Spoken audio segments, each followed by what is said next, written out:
Hello, and welcome to another episode of Boundless Body Radio. I'm your host, Casey Ruff, and today we have another amazing guest to introduce to you now. Bronson Dant is a CrossFit Certified Trainer, a Certified Personal Trainer, and is Level 1 Certified in Functional Movement Screening. He has been coaching and training people in health and fitness for almost 10 years. He started CrossFit around his 40th birthday and quickly fell in love with the variety, community, coaching, and results. It didn't take long for him to realize that learning more about fitness and becoming a coach was the next path his life was taking. Bronson spent several years in the U.S. Army as a senior physical fitness instructor. He has a passion for learning and is constantly immersing himself in the vast library of knowledge that is available on technique, development, and programming for his clients. In 2018, Bronson discovered the secret to extreme optimization of his metabolic health and performance. Since then, he has designed specific methods to use both nutrition and fitness to radically improve the lives of hundreds of people all over the world through a program he has developed as the Apex Training System. Bronson Dant, what an honor it is to welcome you to Boundless Body Radio. Hey, thanks for having me. I appreciate it. Absolutely. It's such an honor. Looking forward to this talk. Yeah, absolutely. Should be a lot of fun. You're somebody I've followed for quite a while. My first question for you is, can your mom beat me up?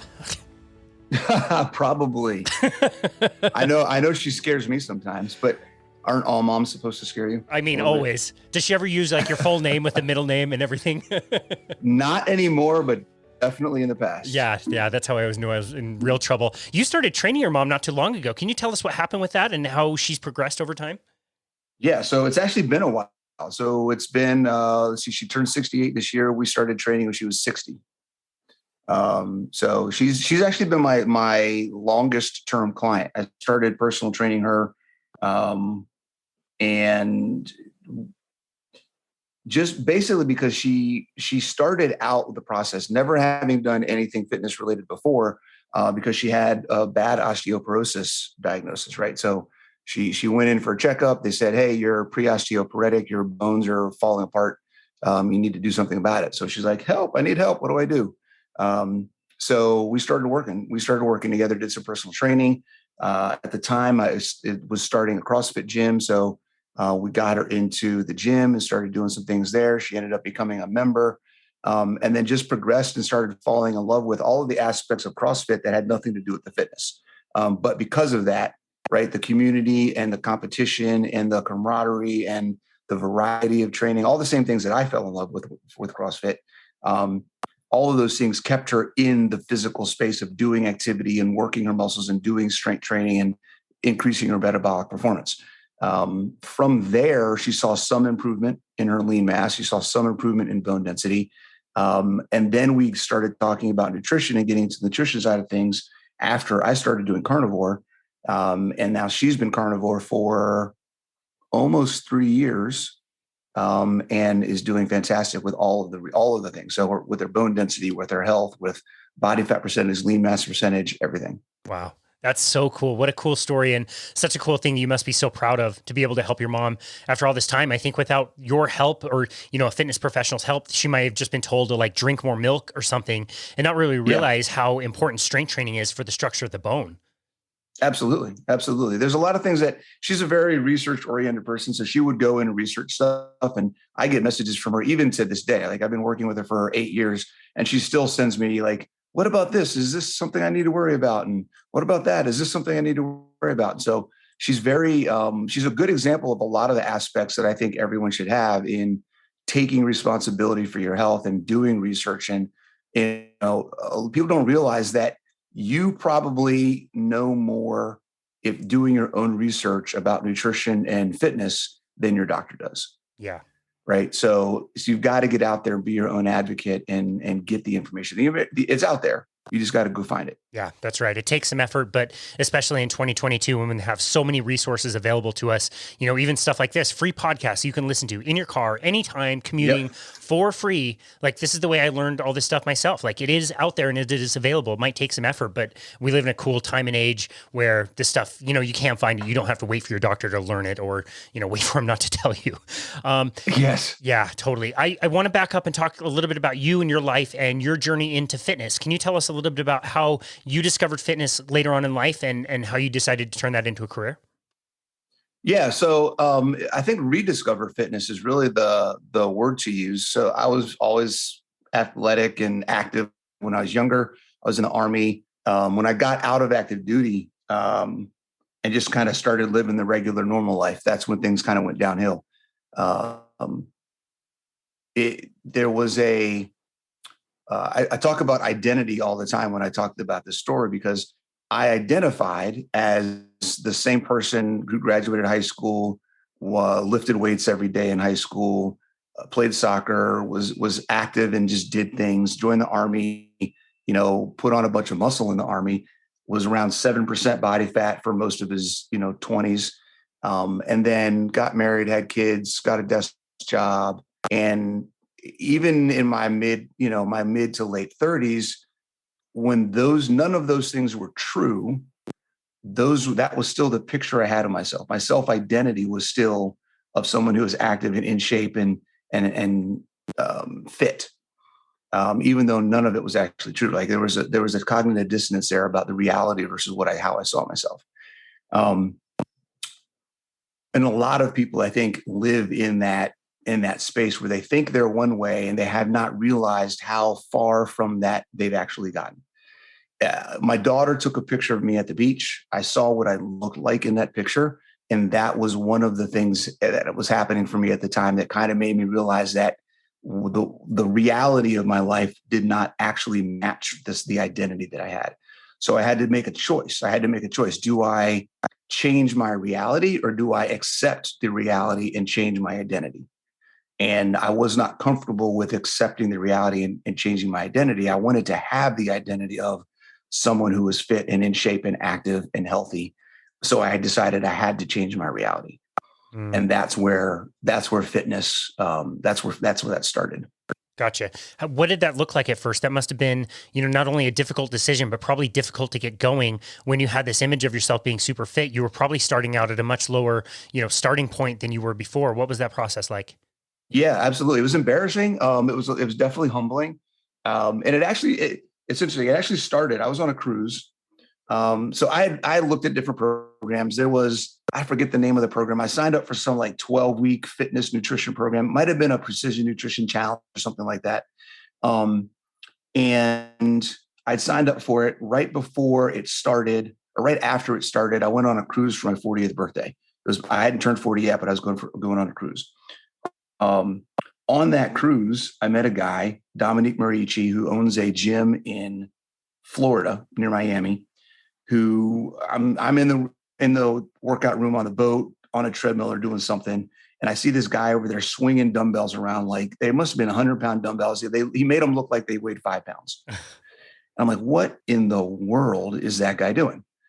And, I couldn't not go talk to him and ask him, like, what was he doing? What was this all about? So he kind of told me a little bit about CrossFit, offered to show me some things and do a workout with me. So we did a workout, completely completely gassed me, wiped me out. He's cute. He was still going. I'm laying on the floor, can't breathe. But it made me realize, one, that there was something different out there that I'd never seen before. So it interested me, right? There's all these different movements. They're full body. It's more than just curls and bench press and squat. Like there's other stuff out there. It was challenging, and I wanted that challenge. I needed that challenge. That was exciting to say, hey, look, there's something different I want to learn about. And then again, it really made me realize how far I had gone off that image of what I thought I was. So I wanted to get to where I could do what he could do. Right. I got lucky. That initial introduction for me for CrossFit was more about, this guy can do it. I want to be able to do what this guy can do. And what do I need to do? Where do I need to go to find that so I can do it too? And when I got back from the cruise, I canceled. I was like, I'm not doing this other online program. I want to find a CrossFit gym. I joined a CrossFit gym, and that was pretty much all she wrote. Wow, that's awesome. You mentioned some of the good parts about CrossFit, which is first and foremost, in my mind, what you've already mentioned, community. Nobody does community better than CrossFit, for sure. Yeah. Your box, you can clearly see, is like your family. Those are your people. You're suffering together. You're sharing that around. I see that camaraderie so much. So there's a lot of pros to CrossFit. I know there's also, CrossFit gets a bad rap for certain things and maybe can injure some people, but I also know that's not every box, and that's not that's not every instructor that causes that. And so can you talk to us a little bit about some of the pros and some of the cons of CrossFit and things that we can watch out for if we join a CrossFit gym to make sure we're on the right path? Yeah, yeah. So I want to be very clear about this, and that the cons to CrossFit have nothing to do with CrossFit. Okay. The cons to CrossFit have to do with the implementation of the CrossFit methodology by individuals. Okay. So just like anything, you can go to a bad karate studio, you can get a bad running coach, you can get a swimming coach who has no idea what they're doing. You can get a bad football coach or baseball coach. It has to do everything with how the person implements what they're doing and what the methodology or goal of that coach or trainer is compared to what you're trying to do. Okay. So if you are somebody who's 50 years old and your goal is to just generally improve your quality of life, but you go to a CrossFit gym that is run by someone who's just graduated college, who was a D2 athlete, right, or D1 athlete, and their goal is to be competitive in CrossFit, and they're a great coach. They know exactly what they're doing, but their mindset and focus is different than yours, then you're going to have a bad experience. Right? That has absolutely nothing to do with CrossFit. Does that make sense? Yeah, no, that's a really good point. I'm so glad you mentioned that. I'm not personally, I don't tend towards that type of exercise. I've got nothing wrong or nothing against CrossFit at all. I remember one workout I did, this probably a decade ago, maybe the only CrossFit workout I ever did. And it was that experience. It's a box that is no longer around. And the dude, I just remember, was just yelling at me to do more than what I was currently doing. I'm trying to learn this like new form of pull-ups, the kip pull-ups or whatever. And like, I'm clearly not doing it right. And he's just telling me to do it faster and better. And I wasn't right for the next week or two after that. And so I totally believe you and love and appreciate that it's not the system itself, it's whoever is taking you through those movements and exercises and how they're correcting you, helping you along the way. Absolutely. Absolutely. And so what you're looking for, and we'll talk about when you're looking at a CrossFit gym, and this is honestly, I'm going to say CrossFit gym, but this is really any functional fitness program. Okay. There's a ton of different copycats. There's a ton of different brands out there now that are doing this stuff. And the criteria is the same. Okay. So you're looking for a couple of things. One, you want to make sure that it is, first off, the number one thing that any CrossFit coach learns when they walk in the door to get certified as a level one coach, the first day in the door, okay, is technique first, perform that technique consistently, and then you can increase intensity. So if you're at a gym that does not follow those three tenets, then just walk out the door. Yeah. Okay. And that's not just CrossFit. That's any gym or any personal trainer. That's personal training as well. If you have a one-on-one trainer that you're paying $100 an hour for, and he's pushing you to do something that you're not physically ready to do, then you need to fire him. I love that. No, that's great advice. Right? I see that so often where somebody can't even stabilize their core very well. And yet they're loading up, a deadlift or a squat or something. It's like, whoa. You got to go way back and get this right, body weight first before you ever add any kind of load or intensity to that movement. Absolutely. You got to be able to do it well with little to no weight before you can start adding weight or speed, right? Or reps. Like intensity is defined in a lot of different ways. And you've got to be able to duplicate that movement safely and effectively at lower levels of stress, right? Because stress and intensity are just synonyms for the same thing. At lower levels of stress before you can increase the stress or stimulus on it. Yeah, I love that. So well said. Right. Tell us a little bit about the journey to you opening your own space. Was it pretty apparent early on that that's something you wanted to do? Yeah, it's kind of weird. So even as when I was younger, when I was in high school, early on, in my late teen years, early 20s, I had a desire. I don't know where it came from. I think because of when I was in high school, I actually had, for my junior and senior year of high school, I actually had weight training as a class in my high school, and I just really loved it. I enjoyed it so much. I was like, I want to have a gym one day. So I always kind of had that in the back of my mind, and being at the age I was when I found CrossFit and having been in a career for almost 20 years at the time, I realized, hey, this career is not going to last forever. I want to do something. I want to have something else to move into when I'm ready to end this. And it just made sense. Like I've been a coach, I've been a teacher in different areas over my career in a lot of different things. I like being in a position where I can help people improve. And I loved CrossFit. It really just grabbed my attention and passion. And it just made sense to be that would be the next place for me to go. So I decided to do it, got my affiliate, came up with a name. Took me about a year to find a location. But once I did, got that in and got it set up. That's great. Now, were you only doing CrossFit workouts? Is that how it works when you're an affiliate, or can you do other things as well? You can do whatever you want, for sure. Oh, cool. Yeah, yeah. Nice. Yeah, no, I didn't know that. That's cool. Yeah, the affiliate is really just you're paying for a license to use the name CrossFit in your business. Gotcha. No, I see. That's cool. really all it is. Nice. So how did your program design change over time? I mean, I know now you use your Apex system, and I'd love to learn about your Apex training system and what are the key, fundamentals of that, but how did that evolve over time? Yeah, so that was a lot of trial and error. That was a lot of learning and specific training and programming and understanding the best ways to maintain variety, keep a well-rounded base of training, and not burn people out. Right. So those are the three kind of core pieces that go into what I do and what my training has evolved into. Accessibility is probably the number one thing that I want people to have when they look at what I do and the program. And that's based on what we call scaling and modifications. So I don't know how far we want to get into this, but there's essentially 20 different aspects of fitness, okay, that have to do with how your body moves, the things that your body can do, and then how your body utilizes energy and your metabolic function. So all of those 20 aspects, basically, a good program is going to help you improve in all of them. There's a lot of variety. There's a lot of things that have to be included. But at the same time, you don't want to focus on any one area for too long so that you forget about another area, right? I don't want to focus on doing a cycle of strength and forget to work on people's flexibility. I don't want to, traditional programs do what we call cycles.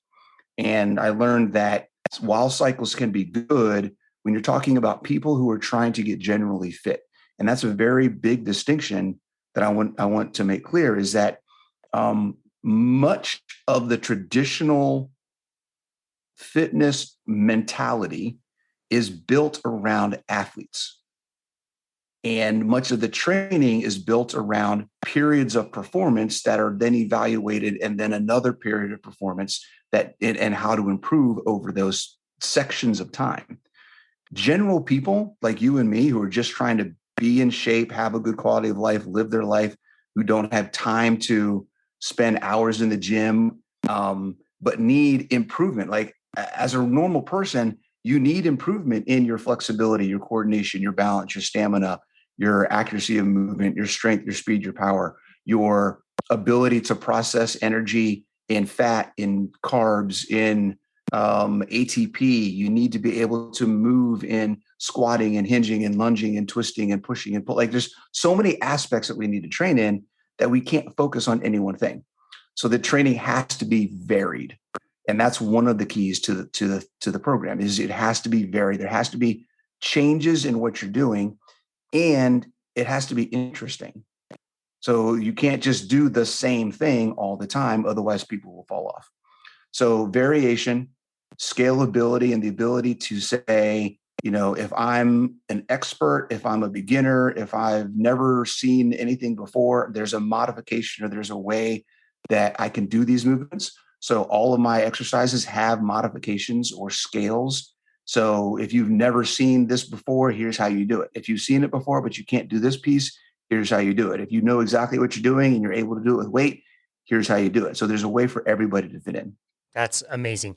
I find fitness programming and program design so absolutely fascinating. We recently had Nick Shaw on. He's one of the co-founders of Renaissance Periodization. And we talked specifically about periodizing your program in exactly the way that you talked about for people who are training for an event. Something's on the calendar. Yep. They've got a specific block of training. You adapt the nutrition and your training program to fit that. Like if you're in season, it's different than you're in postseason, then it's different in if you're preseason. That is a justified reason to change your training program and probably change your nutrition and anything else about your lifestyle to fit where you are in that cycle.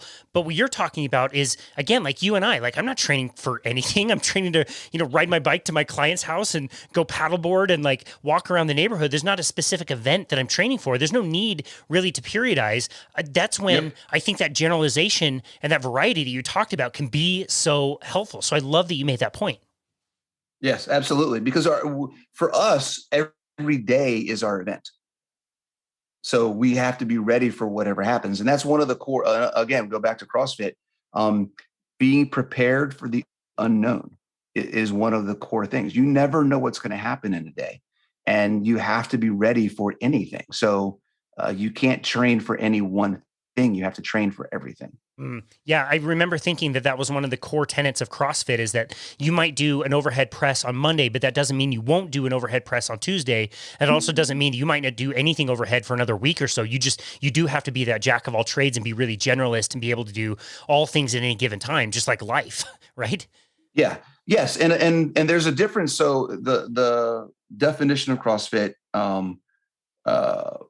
functional movement performed at high intensity, constantly varied functional movement performed at high intensity, doesn't mean that constantly varied. People confuse that with meaning random, right? And a good programmer doing a CrossFit program is not random, it's varied. Okay. So you're going to hit things and you're going to cover the range of movements and the different levels of intensity and the things that you need to hit at intervals that make sense.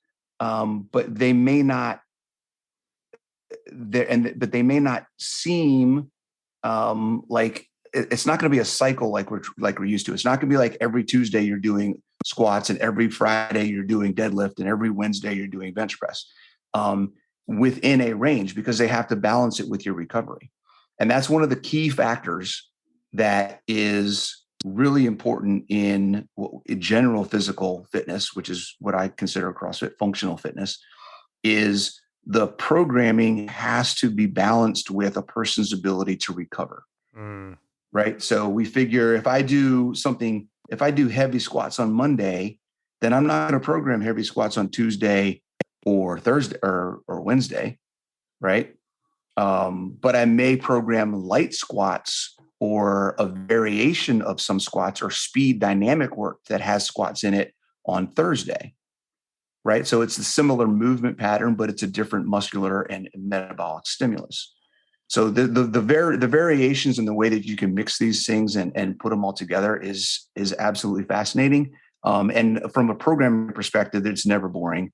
And then from an athlete perspective, there's always something different going on. I am so glad you made that distinction, because that is something I have misunderstood for probably 10 years.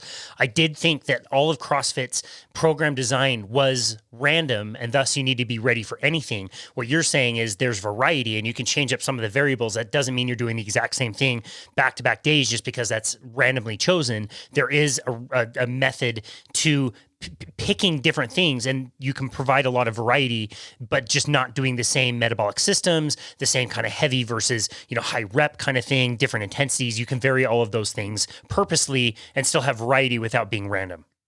100%. Yeah. Wow. That's great. Blew my mind. I love that. Tell us, I've heard you answer this question before, and I think it's really important to distinguish. Can you tell us what your definition of fitness is?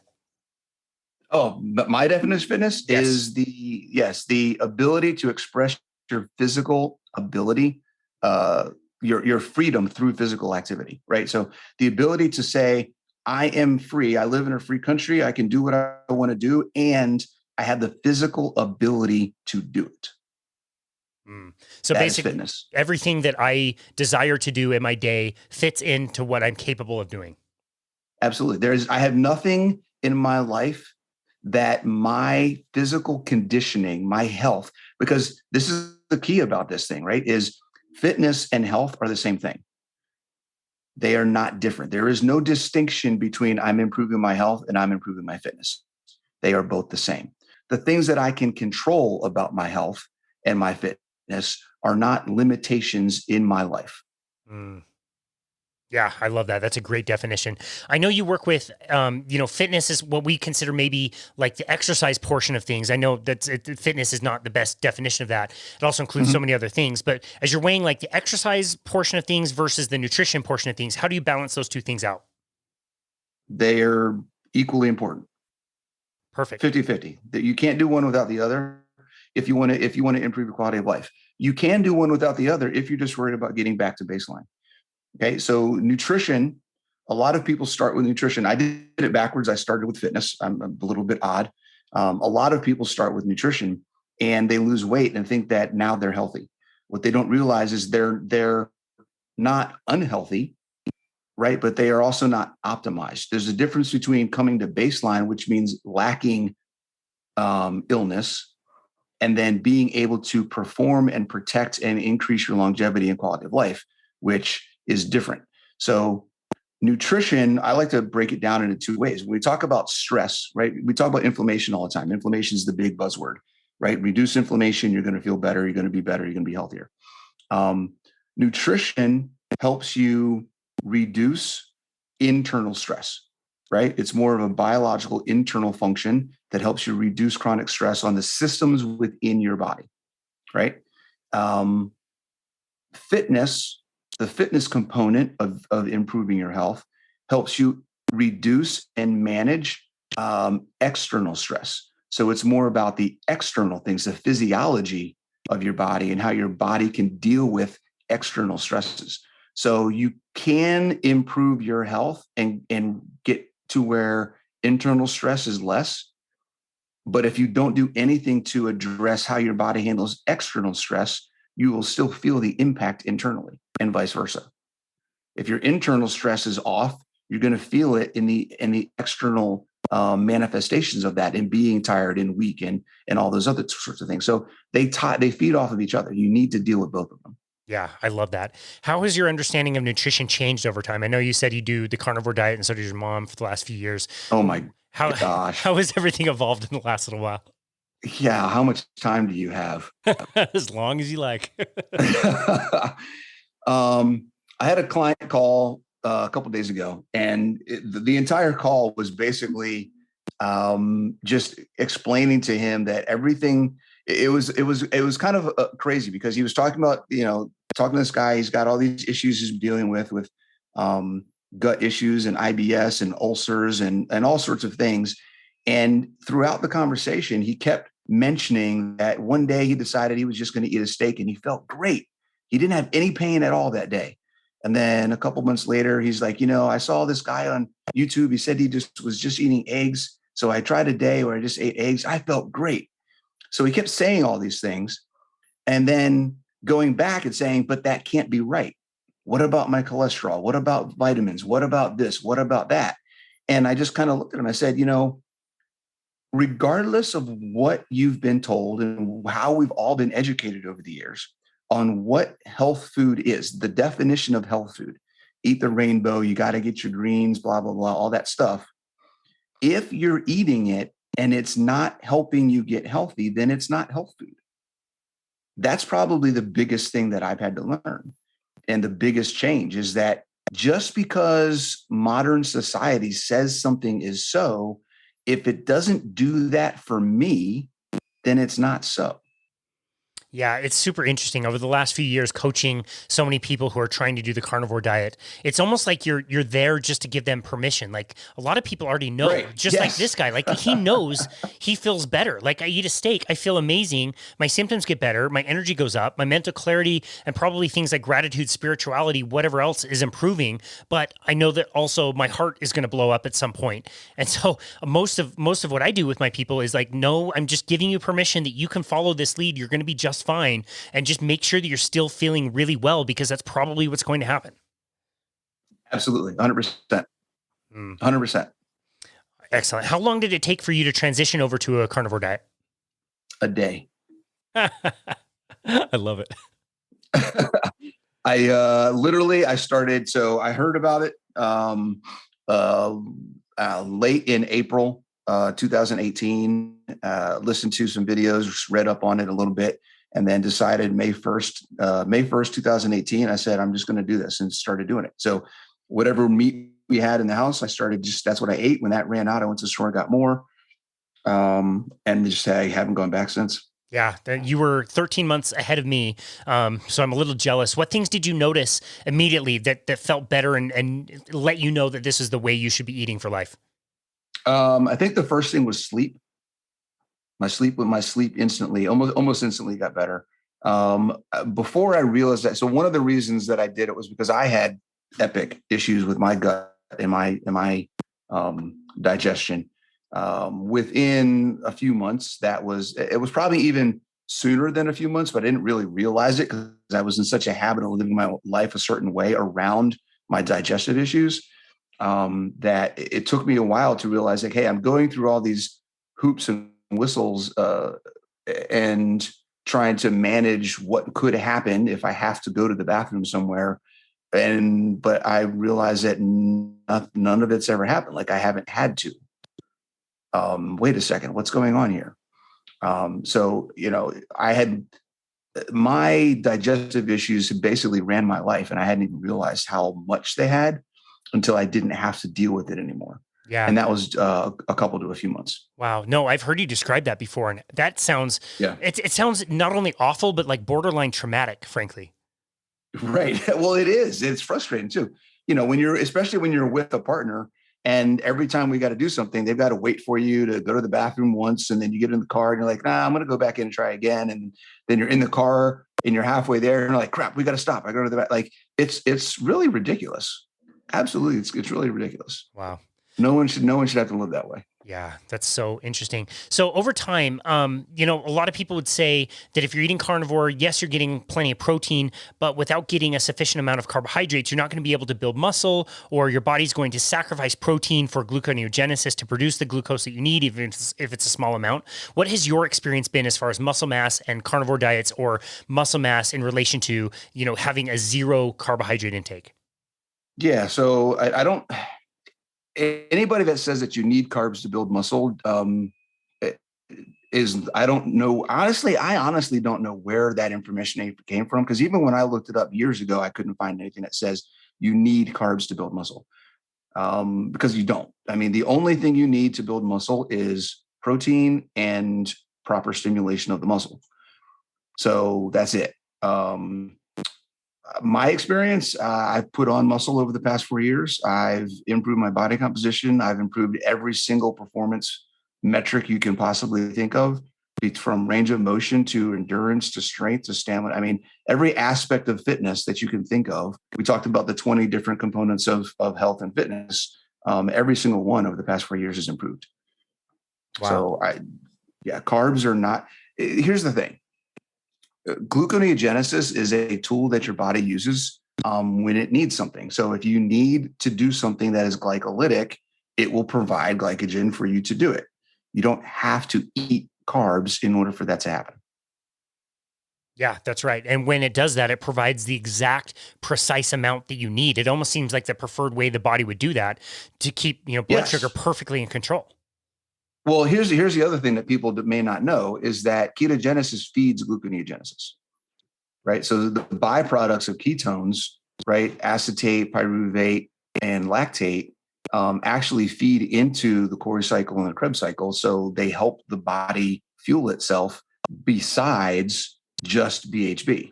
So we talk about ketones all the time: get fat adapted, use ketones for fuel. BHB is pretty much the key component when we talk about that. But we don't talk about the fact that the byproducts of acetone, right, go into other cycles that fall under the umbrella of gluconeogenesis to provide fuel for the body to do other sorts of activities. Mm. Yeah, no. So they actually work with each other. Yeah. Yeah. That's a really good point. Another thing, and you can validate this because you've got a tool available to you, which I do want to talk about in detail here in a minute. But in your opinion, is it possible to lose fat and gain muscle at the same time? Absolutely. Good answer. All the time. I do it. I see people do it all the time. Do you remember being told that was not possible? Yeah. Well, that was the second reason. So that was actually the second reason I went carnivore. Because basically I started carnivore. It was a few months after the Baker Rogan interview. And that's where I was introduced to it. I heard that, I listened to that interview. Somewhere in that, something clicked in my head because, again, thinking that I was a fitness guy, thinking that I was in shape and all this stuff. I really, I was married at the time. I was married at the time to someone who was a nutritionist. And we were very much in the traditional thought of bulking and cutting, right? If I want to get strong, I have to get fat. If I want to get lean, I have to get weak. And it was really frustrating to consistently be in this cycle of, I feel great about my strength and my capability, but I look like a marshmallow, or I look fantastic and I feel great about my appearance, but I can't do squat because I'm weak as hell. Like I just got frustrated with that whole cycle. So that was the second reason I was interested in carnivore, because it intrigued me that I could potentially lose body fat and not lose my strength. Wow. Right. Because here I am listening to Sean Baker, who's a world-class athlete, talking about how his performance has not decreased. He's gotten stronger and he's gotten leaner at the same time. And I'm like, well, I don't understand how that works. Now I do, and I love it. And I understand it and I can explain it to people, and I help people do it all the time. Brother, you and I had vastly different reactions to that episode of Joe Rogan. I to this day, I've mentioned this many times on our show. To this day, I have not finished that episode because I turned it off halfway through and said, this guy is absolutely insane. And I had to tell him that when I hosted him on our show. I told Sean Baker, Dr. Sean Baker, sorry, I still haven't listened to your episode on Joe Rogan, even though it was like the most influential, podcast I've ever listened to in my life. And I only listened to half of it. No, yeah. That's such a great point. I can totally relate to that. It's like one of the two. You're either leaning and you feel terrible, or you feel really great, but you have extra fat, and you wouldn't imagine that you can optimize both at the same time when it's absolutely possible. I love that your answer to the question was you laughing, which is, kind of the way I would react. We see it all the time. And you ask every dude, what is your goals? I want more muscle and less fat. It's like, well, I pretty much can help you with that pretty easily. It's not going to be that hard. Yeah. Yep. Dude, that's awesome. Okay. So the tool that I was asking about to be able to validate the difference between gaining fat and gaining muscle is the InBody. Can you tell the audience a little bit about the InBody and how that works? This is something that I had available to me for a better part of a decade in my career and was very influential in the way we were able to determine whether somebody was getting really, really good results or not. Yeah, same here. I was introduced to InBodies when I owned my gym. I was part of a network of other gym owners, and we had a relationship with InBody, the company. And I was able to get one for my gym, and it completely changed the whole outlook and the whole methodology behind how we work with people, because it gave us information that was such a better window into what's actually happening with somebody in their progress versus just weight. Right before, it's like, okay, how much do you weigh? Well, your weight went down. Okay, great. You're on track. Well, maybe not, because what does that mean? What is your body weight? And that's what the InBody answers. It answers that question of what are you made of and why does it matter? So it's a bioelectric impedance, which basically means it uses a variation of electrical impulses and calculations to determine the strength of the impulse as they go from electrode to electrode, the speed of response based on the tissue it's going through, and all these different things. And they've been able to basically have a bunch of different frequencies and pulses, nothing that's going to shock you. It's not like you get on there and you're in an electric chair or anything. You don't feel it or anything. You just get on there, you stand there with bare feet on the feet sensors and your hands on the hand sensors. And it basically will tell you your a reading for your total body weight, your lean mass, your skeletal muscle mass, your visceral fat, your body fat mass, what your BMR is at currently. And it gives you a breakdown of what you're made of.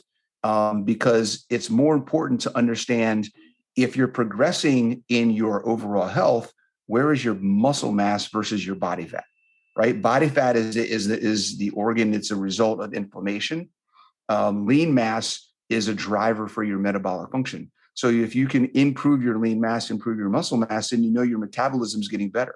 If your BMR is maintaining where it is or even increasing while you're also losing body fat, then you know you're doing really well because you're improving your metabolic function and you're reducing inflammation. So there's a lot of different aspects that body composition does for you that just your weight isn't going to tell you.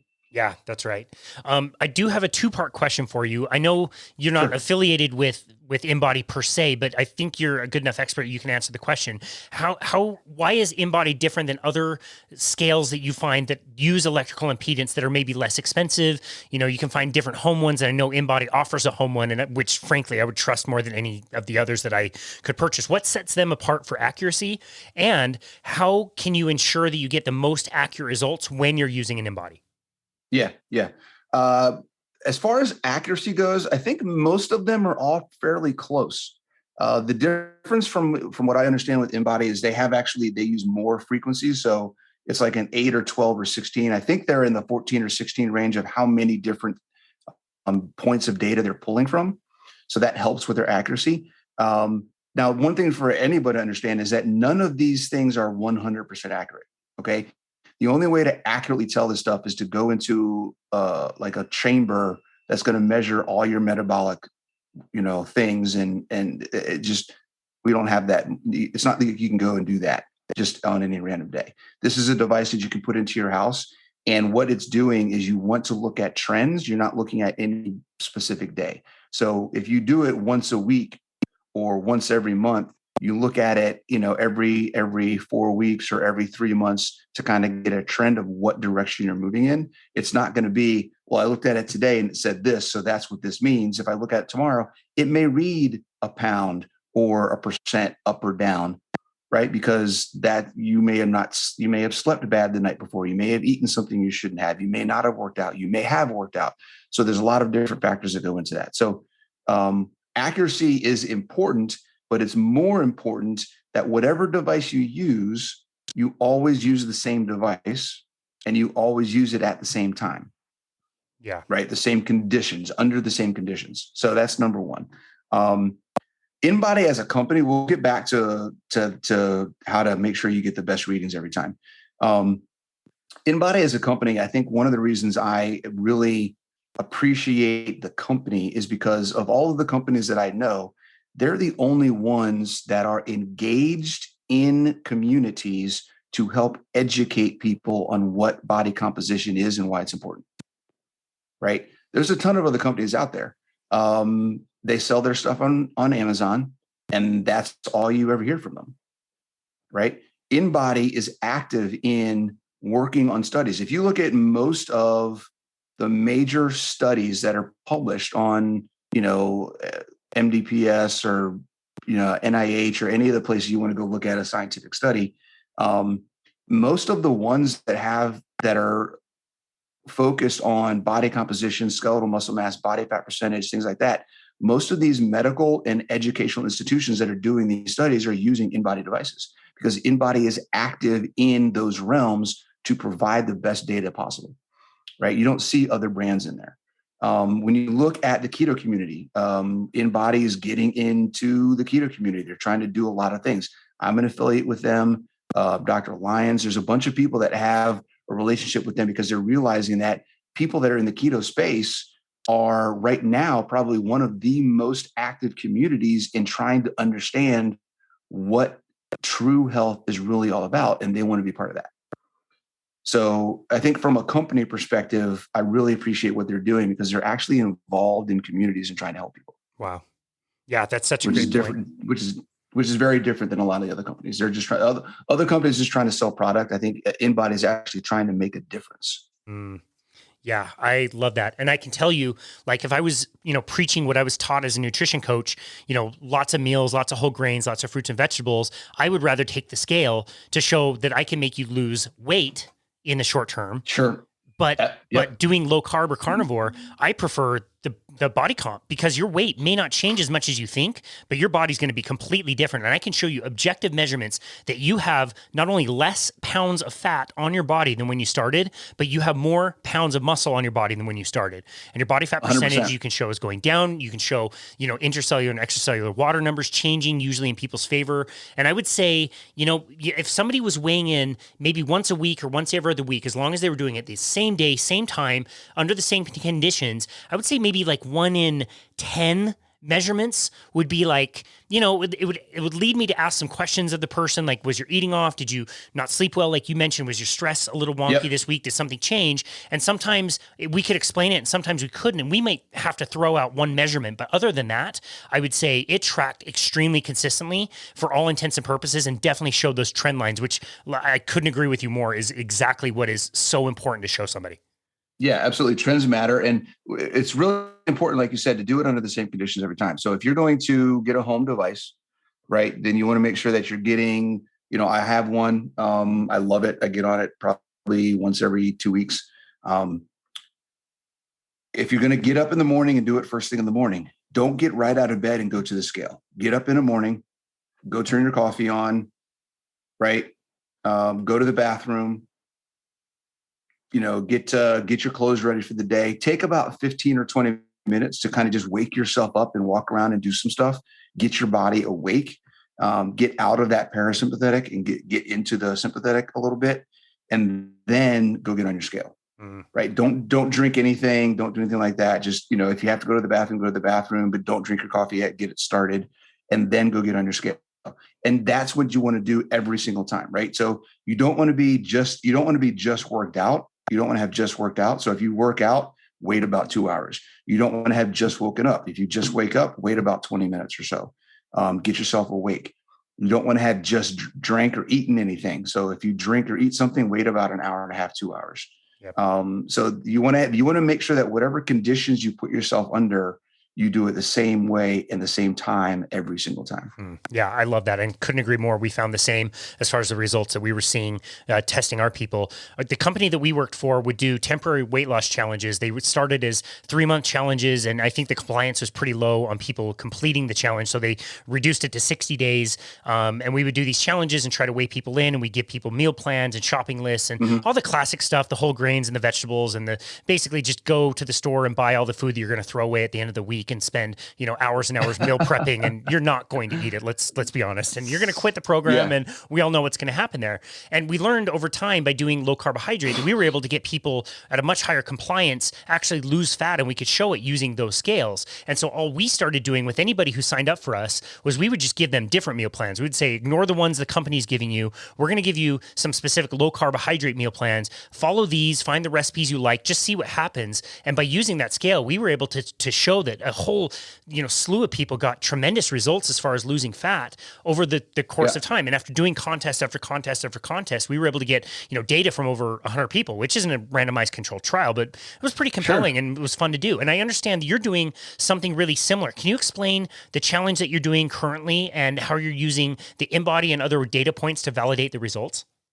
Yeah, so I'm doing a challenge right now in partnership with InBody.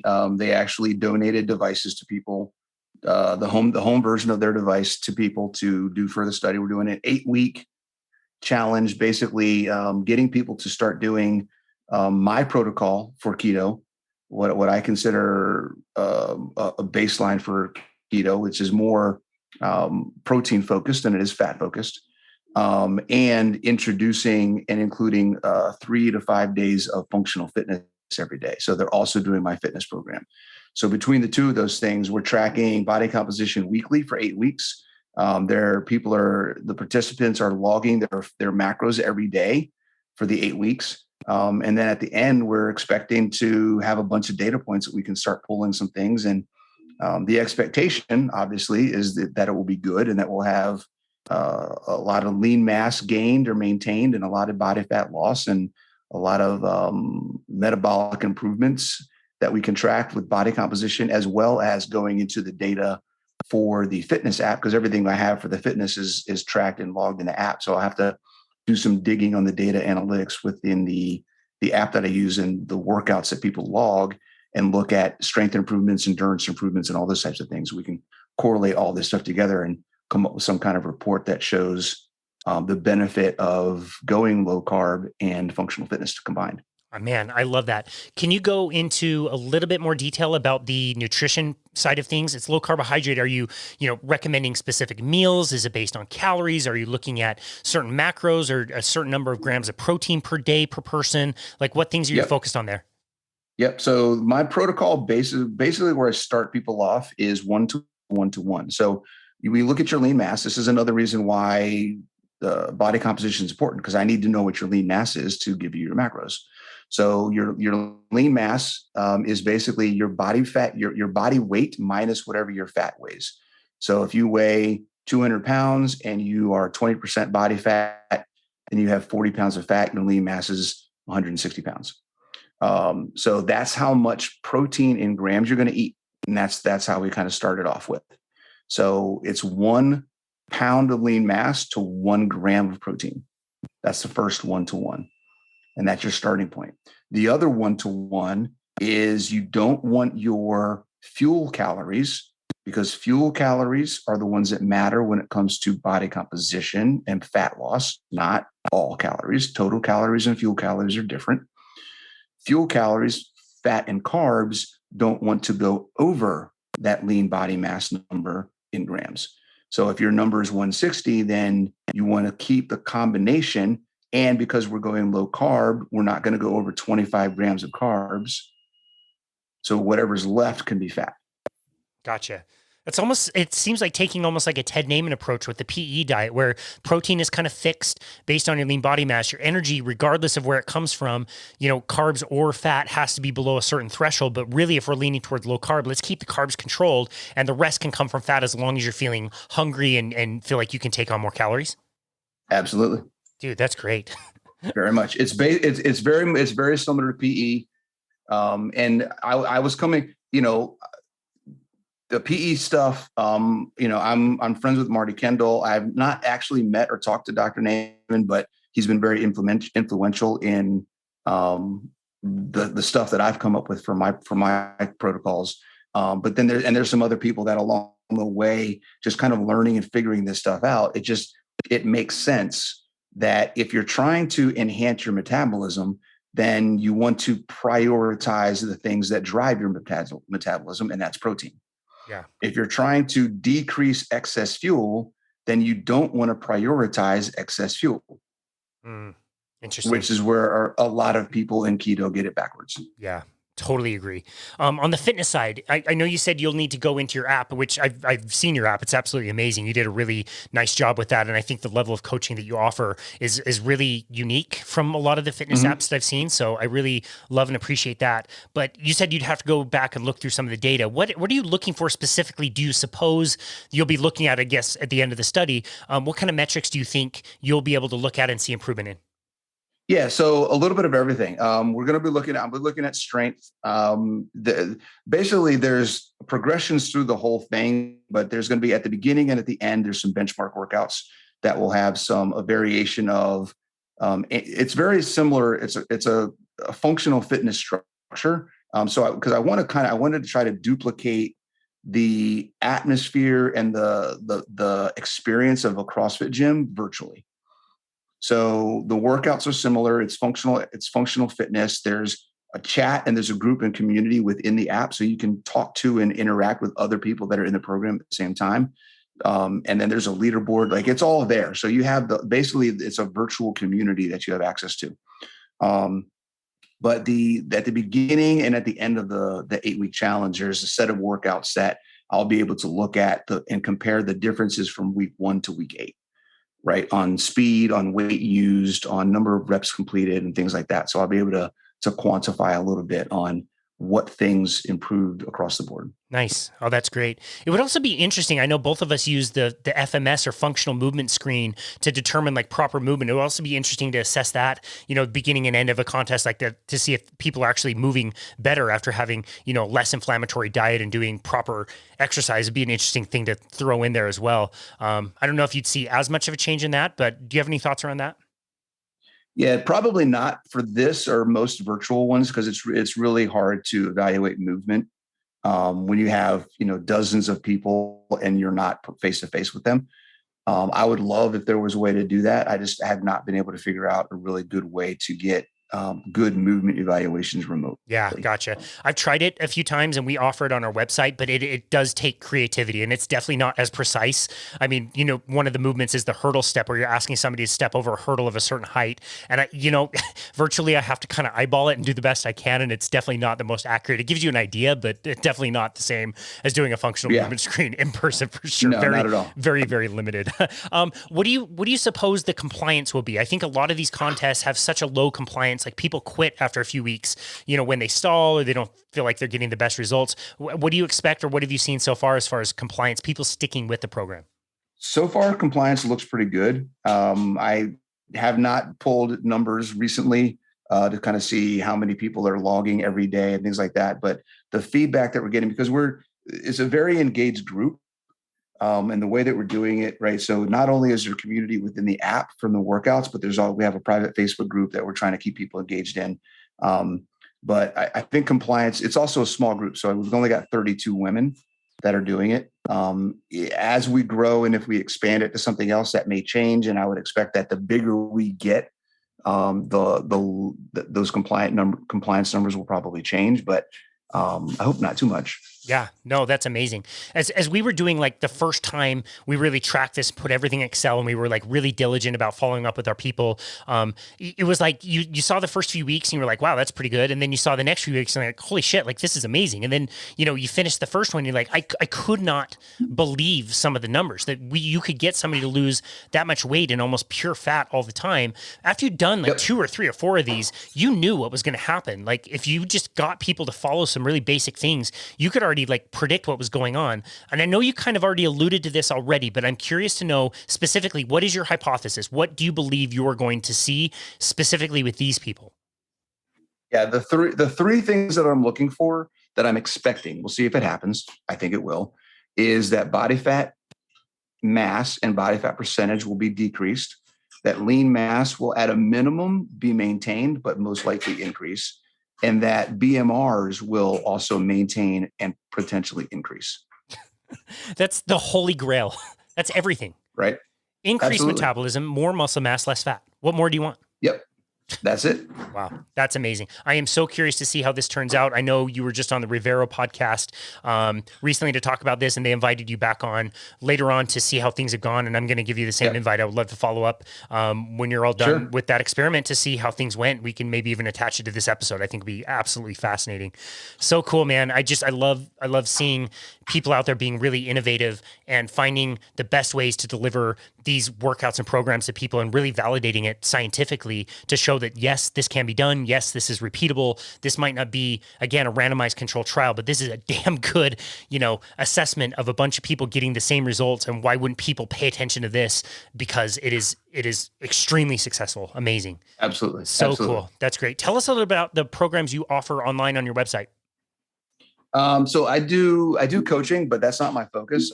I really have a passion for helping people implement some level of fitness activities in their lives. So I offer an online app. It's an app you download to your phone, and you can get either one of 2 programs: a beginner program, which is 3 days a week, body weight specific movements for workouts, or 5 days a week in the functional program, which is kettlebells, dumbbells, medicine balls, things like that.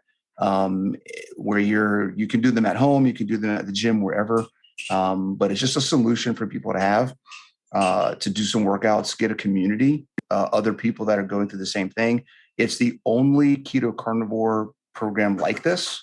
So not only is it functional fitness that you can do at home, but it's run by me, who's a carnivore keto coach who understands where you're coming from. All of the other people that are in the program are also keto carnivores, so they understand where you're coming from. And then the biggest difference, I think you alluded to earlier, was unlike most online programs, this is not just a program where you open up your app, you have some workouts to do, and then you do it. I put videos in for every single exercise. So there's an explanation on how to do the movements.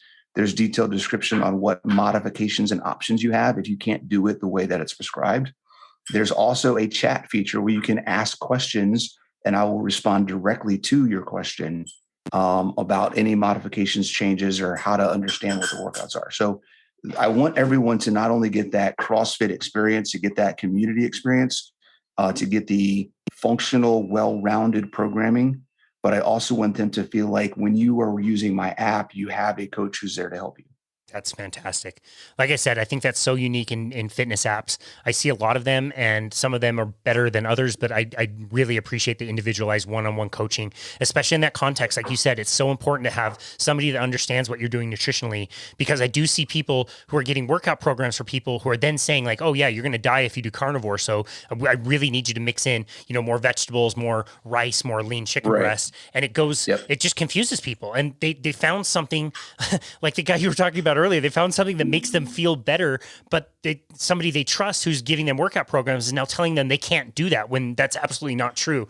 So I do think it's so important to have somebody who understands both sides of that coin. This has been a phenomenal conversation, man. I am so much looking forward to you at the time of this recording. We have not met in person, but looking forward to meeting you at Keto Salt Lake in mid-April. It's going to be great in my backyard. It's going to be fantastic, man. I'm looking forward to it a lot. That's great. So much looking forward to that. Dude, if you had one thing that you would like to leave with the listener as a simple tip that they could plug into their lives and apply, what would that one thing be?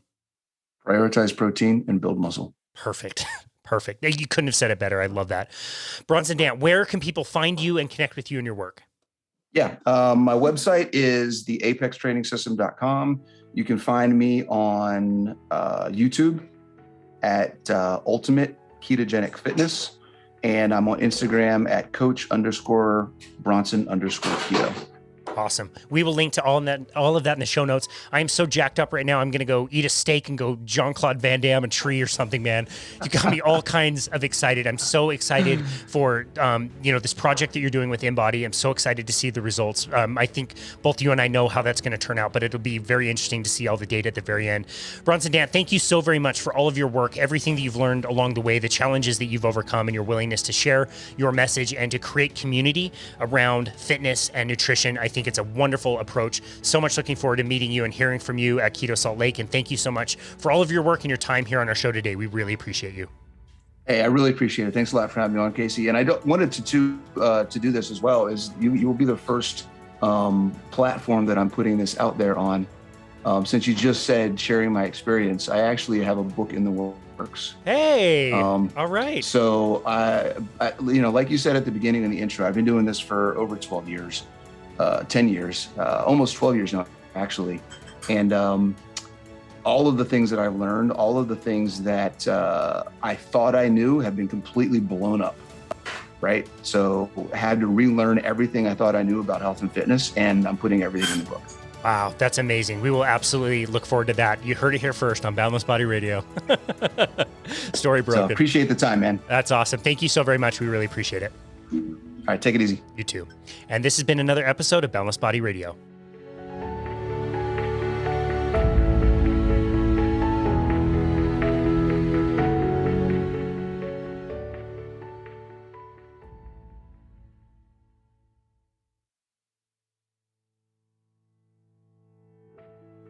As always, thank you so very much for listening to Boundless Body Radio.